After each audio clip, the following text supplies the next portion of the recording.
Welcome to Faith to Lead. I'm so glad that you're here today because I want to talk to you about another leadership theory, style, practice, or behavior. And we're going to unpack today, what does it mean to be a transformational leader? That's right, a transformational leader. You've probably heard that term thrown around and different people say, I'm a transformational leader. I'm looking for a transformational leader. Or maybe you never heard of that term before.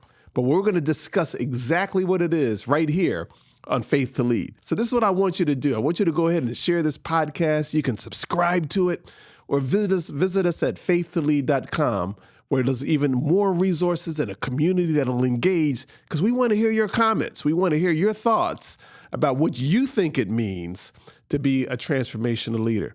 So let's jump into some fresh scholarship and just kind of look at what people have said about transformational leadership throughout the years. And you know, what research is showing us is that employees, and think of the people on your team, think of the people who follow you, they do not necessarily perceive what's called transactional leaders as the individuals most capable of creating, trusting, or benefiting their leader-follower relationship. A transactional leader is someone who says, if you do this here, you'll get that. If you don't do this here, you won't get that. If you help me, I'll help you. So everything is an exchange. Everything is, if I want to get something, I've got to do something, and it's kind of back and forth. But instead, followers are looking for transformational leadership that will encourage their creativity, recognize their accomplishments, build trust, and inspire a collective vision. You know, let me give a quick pause. Think of your life right now. That's right. You know, I want to get inside your mind today. I want to get inside your heart and get you a little bit reflective. If I were to ask you, name me 3 people in your life experience that have had the most profound impact on your life, real quick, who would those 3 people be? Don't even think about it. Just say, well, it'd be this, my grandmother, my father, my college coach, my whatever, this person, this figure. And think of all the reasons why that person has influenced you so much. What it means to you, not just the words they said, but the experiences you had with them, how they changed your life trajectory, how they made you who you are today. It could be anyone. And whoever those individuals are, guess what? Those are people that in your life experience were transformational leaders, because you changed. You became someone different because you experienced them in your life. And there's an aspect of leadership, if you want to be a transformational leader, that people have delved into and they've studied and they've researched. And I want to bring that right here to you today. So the first is, let me give you a biblical scripture. This is to answer some of our faith needs and where we can see in the Bible some people that were transformational leaders. And this comes out of 1 John chapter 1, right around verse 3. And it says, that which we have seen and heard, is something that they've seen and heard, we declare to you, that you also may have fellowship with us. And truly our fellowship is with the Father and with the Son, Jesus Christ. And these things we write to you, that your joy may be full. And this was a scripture that I love to look at and to reflect on, because what it is, it's from eyewitnesses. People have said, we're not going to talk to you just religion based upon what we read in the book, what we heard, someone else bantered around, what we heard in a meeting or in a community or in a class. We actually saw some things with our own 2 eyes. We heard some things with our own 2 ears. Our hands have actually touched him and handled him. And he's saying, we're sharing you what was shared with us from the original source. And it's saying, we're sharing all these things with you so that your life can now become more complete. Whenever you hear those words where people said, I'm an eyewitness, so I'm going to share with you exactly what I saw, and what I'm going to share changed my life, and therefore it's going to change your life. You're listening to a person that has had a transformational encounter with someone where they can testify of it, see it, and experience it. So when you think of transformational leadership, think of it from those lenses. You need to become inspired at the eyewitness level so that you can inspire other people and so that they can become complete through that inspiration. What's inspiring you today? What's motivating you? What's pushing you? What vision do you have of your corporation, of your institution, of your team that's saying, I can't sleep at night unless I see this thing? And it has you going so much that you're saying, I want to share this with my team, and I want to exhibit the behaviors and model it with my team, because as they fulfill it in their personal lives, they're going to become more fulfilled. And that's key. Now, let's talk a little bit about some leadership theory. Transformational leadership, just like every other leadership style, you have servant leadership, transformational leadership, authentic leadership, ethical leadership, creative leadership. There's so many traits, skill leadership. But transformational leadership, it's a process, just like all the others. And what it's geared to do is it changes and transforms the lives of your followers. It's concerned with their emotions, their values, their ethics, their standards, their long-term goals. Think of that same story about those people who in your mind are your top three. Your Mount Rushmore of leadership in your life, whoever these are. Odds are they influence your emotions. They impacted your values, what you think is right, wrong, too far, or not far enough. Your ethics, doing the right things. Your standards, doing things right. And really who you want to be as a person when you're all grown up, fully fulfilled. The odds are that your encounters, your experiences with them influence each of those aspects. And leadership, transformational leadership, it can be used to influence people at a one-to-one level, but it also works organization-wide and even cultural-wide. When you look at people in public office, and I've had the opportunity to mentor people in public office. I served in public office. It's transformational leadership works awesomely well when you deal with socio and political environments and leadership over communities, and you're going out in front of a lot of other people and you're saying, how much one-to-one can I do? But being transformational, many of these values and traits work extremely well when you're doing that macro level leadership. So when you look at your leadership style, your leadership context, it doesn't matter if it's one-to-one, whether it's organization-wide, whether it's society-wide. Transformational leadership probably has some traits in it, some behaviors that you're going to want to excel in. So you want to make the distinction, see the difference, the contrast between being transactional or transformational. Transactional leadership is almost like a lower level of leadership. Transformational leadership is something completely different. When you're transactional, it implies that you have an ongoing exchange with your follower. You're giving them promises for things you're getting in return. You may be diligent with that, but at the end of the day, it's the old-fashioned, you give, you get. Transformational leadership, it means that you're going to create a connection with that person. Saying it really doesn't matter what you give or don't give. Based on the person that I am, I want you to have a connection with me. And based on this connection, your motivation is going to increase. Your morality, your trust, your sense of ethics, the trajectory of your life is going to be better off. And not only is it going to be better off for you as a follower, it's I get something out of pouring myself into you. There's something about you that's worth me spending time with. There's something about you that's worth me committing to. There's something about me that's going to enjoy seeing you excel. And you feel that way. You're inspired that way. And they sense that inspiration. The moment that happens, people, they can sniff through someone that's fake or someone who says, I'm only here for a minute. I only need you to do something for me. And if you do something for me, I'll do something for you. They can smell that a mile off. But once you take that role that says, I'm not just here for a transaction. I'm not just here for you to get things done. I want to be a transformational influence on your life. People can sense that just as well. Here's a key element of being transformational. It means that you're ethically strong. There's a term that's called pseudo-transformational, P-S-E-U-D-O. It's the Greek way of saying false. And pseudo-transformational, those are people who use their leadership influence, their roles, their titles, their power base to transform people into doing the wrong things.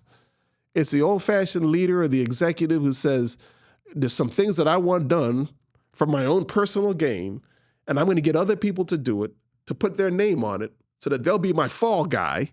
I won't get any blame, but I'll get all the spoils if it works out right. Sometimes people will look at those individuals and say, wow, they're influential, they're powerful. Is that a transformational leader? No, that's a pseudo-transformational leader. They're turning people into the wrong kind of people. The type of transformational leader that really stands the test of time. If you really look throughout history, I'm not getting preachy with you, do your historical studies, the leaders that are recognized, that remained, that the terms of their leadership were the longest and the most successful, they weren't pseudo-transformational. They were authentically transformational. So let me give you 4 quick, what's called throughout industry, the 4 I's. That's right, the 4 I, the letter I, of transformational leadership. These are things you can do today. Now, this is what I want you to do. I want you to reflect on this. I want you to see exactly how you can enhance your leadership style and improve based upon this. Be open to the growth and the development of it.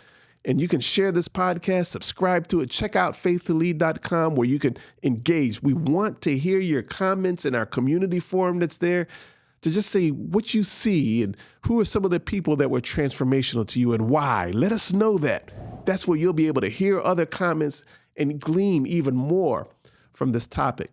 But when you look at the 4 I's, all right, of transformational leadership, that's a quick way to remember it. The first is what they call idealized influence. And idealized influence, it's really the emotional component. I would say it's more the impartational component. And that's when a follower looks at you and they say, you know what? It's like the child who's walking with their parent and then they hear a loud noise. And you know the first thing that child will do is they'll look at their parent for the reaction. Should I be scared? Should I be afraid? Should I run? Is this a problem or is all well? And what does that child do? Based on that parent's reaction, that's how they begin to see the world. Okay, if mom and dad aren't afraid, then I shouldn't be afraid. If they're saying quickly move across the street, I should quickly move across the street. Why? Because the influence you have on that person, the influence that parent has on that child's already idealizing them. You influence me. I trust your reactions to situations. I trust your reads on them. I know that I should follow your mode, your behavior, your conduct. That's idealized influence. So when you look at a transformational leader, it's the person who is representing certain ideals through their life experience. You know, when I'm in this environment and I see someone acting dysfunctional, it makes me reflect back on another leader that I saw and how they would handle that same situation. That would be a transformational leader because they showed you some ideals. They lived it. They didn't just say it. These weren't words on a piece of paper. They actually represented them. They actually exhibited these ideals. They walked with those values. You got a chance to see them behind the scenes, and now they're influencing you. As a transformational leader, you want to figure out what ideals you need to be an influencer of, that you have to personify and exemplify so that everyone else in your environment says, I want to follow you, not just to get things done. I want to follow you so that I could become a better person. Once you reach that level, you've reached transformational leader. The second I, remember the first one is idealized influence. The second is what they call inspirational motivation. It's when you can actually encourage and push people and get people motivated by getting them to buy into a shared vision of where everyone is heading. You're raising the team spirit. You know, one of the dilemmas you'll see in any form of leadership is when a leader has a team but there's nothing inspiring about what they say. I get this all the time when people, they'll go in and they'll go into a vision casting session, they'll go into a conceptualizing session, strategic planning session, whatever you want to call it. And then they'll say, where do we want to be in a year, 2 years, 6 months, or next quarter? And it is this temptation to set the bar too low, to say, well, let's set the bar low enough so that we can achieve it, so that way we won't be disappointed if we don't reach a certain bar. So it's almost like they want to set a bar that their mind can already conceive as achievable, that speaks to the resources that they only have right now, so that way they won't be sad, you know, that they were disappointed that they couldn't achieve something. That may be the safest play. That may be the right way to manage yourself day to day. But what you need to bring to your team is inspiration, something that moves the needle, something that says we're not there yet, but here's where we can be. This is what we're striving for. We don't have all those resources yet, but this is how we will acquire those resources, or this is the direction, this is who we are, and this is where we can be. This is what we can achieve. And that you're walking with that level of excitement, that level of positivity, and you're raising the level of team spirit, not just sustaining the level of team spirit. So what you want to give as a transformational leader, you want to ask yourself the question, am I inspiring people? Am I managing them or am I inspiring them? Do they know where we're going? And do they get a sense of joy and of fulfillment and of inspiration about the general direction of things? So don't forget the first one. It was idealized influence, right? You got that? That was the first I. The second one was inspirational motivation. Here's the third, intellectual stimulation. It's the capability where you can foster, push, and encourage creativity, innovation, and to challenge people's beliefs and values. Don't miss that last point. It's when a person says, you know what, here's the way I thought before I was in this team. A transformational leader says, that's the way you thought before. But now that you're here on this team, I want to shift the way you think. I want you to do a mind shift. I want you to see the world differently. I want you to see yourself differently. I want you to think about what you can achieve and accomplish on a team of people that's different than even you came into this room with. I want you to be creative. I want you to be innovative. We're going to a place that you've never been. Transformational leaders, they will engage their followers and challenge their thought process, challenge their minds, even challenge some of their values to show them that more is possible and achievable. If you were to go right back and look at those three people that were in your life that actually transformed you, odds are they challenged some things in you. There's some things that you never thought could happen, some things you never thought could be done that they did, that they achieved, that they accomplished. And as a result of that, your mind changed, your thoughts changed. You want to bring that component to your team. You can do it. The last I, don't forget, the first was idealized influence, inspirational motivation, intellectual stimulation. It's what's called individual consideration. You got that? These are the 4 I's. And that's when a person or a follower, they feel like they're in a supportive climate in which you, as their leader, are listening carefully to their needs. It's when you presenting yourself not as a directive authoritarian, not as the boss, not as the quintessential, this is the man or the woman upstairs, but where you come along as a coach and an advisor while facilitating their full potential. You will see some common strands, incidentally, about leadership theories from transformational to servant to many other. Some of these traits, these behaviors, are eerily similar because they are the same. Individual consideration is when a person says, yeah, I'm on a team of 10 people, I'm on a team of 20 people, but that leader really knows me. They treat me like an individual, not like a number. They treat me as a person that they care about, not just a person who came in that's on their way out and then they can get someone else to fulfill the same exact role that I've done, and they've done that time and time again. Sometimes I hear leaders saying that. We did this before you were here, and we'll do this long after you're gone. Individual consideration, it actually contrasts those types of words. It lets a person know, now that you're here, there's some things we could never do before because of what you bring to this team. It tells a person, I know your strengths, I know there's some things you're challenging with, but we'll take you just as you are because you're going to help us move the needle. So I want you to tell us what you need. I want you to tell us what you're concerned about, because today, getting you right is our priority. So we're going to coach you, we're going to advise you, we're going to support you because you're the right one to be here. Those words contrast a lot of fears and a lot of insecurities that people bring to their work environment.